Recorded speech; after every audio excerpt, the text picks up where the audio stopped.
Now to Ebola in America. President Obama speaking out against states imposing mandatory quarantines for healthcare workers.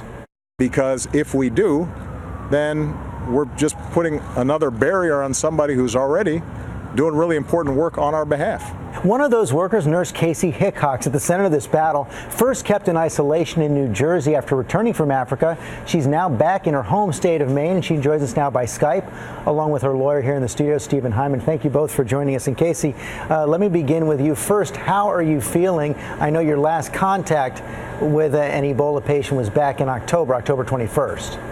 That's correct. I feel absolutely great. I think I've mentioned before I felt great since I've arrived, except for being maybe a bit sleep deprived after all of this. But I am completely symptom free and really happy to be back in my home in Fort Kent. And we know that the state of Maine would like you to abide by a voluntary quarantine until the 21 days have passed, but you say you're not going to do it. You know, I remain really concerned by these mandatory quarantine policies from aid workers. I think we're just only adding to stigmatization that, again, is not based on science or evidence.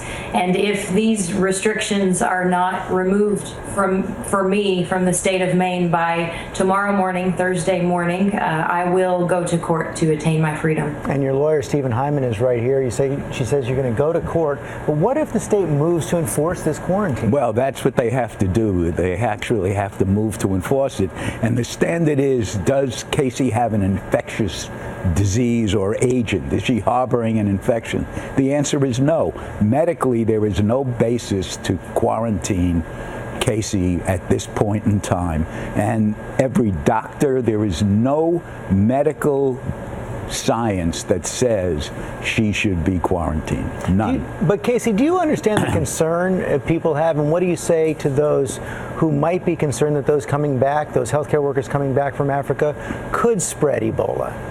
You know, I don't understand. I think we really have to stick to the facts and the science. I haven't seen any science that says this is a huge risk, and I have seen science that says self-monitoring works. And self-monitoring is a humane, understandable, prudent solution. And just to be clear, as you've been self-monitoring throughout this, you said you don't have any symptoms. You've never shown a fever, never shown any other symptoms of Ebola? I have been completely asymptomatic since I've been here. I know there were reports that I had a fever after having been detained for over 3 hours at the Newark airport. I believe that the forehead scanner used to take that temperature was completely inaccurate. I didn't take any anti-fever medicines while at the airport, and when I arrived in the isolation facility, they took my temperature by an oral thermometer, and it was completely normal. Would you go back and serve in Africa again? Absolutely. I, in fact, plan on doing so. Okay, Kaci Hickox, Stephen Hyman, thanks very much for your time this morning.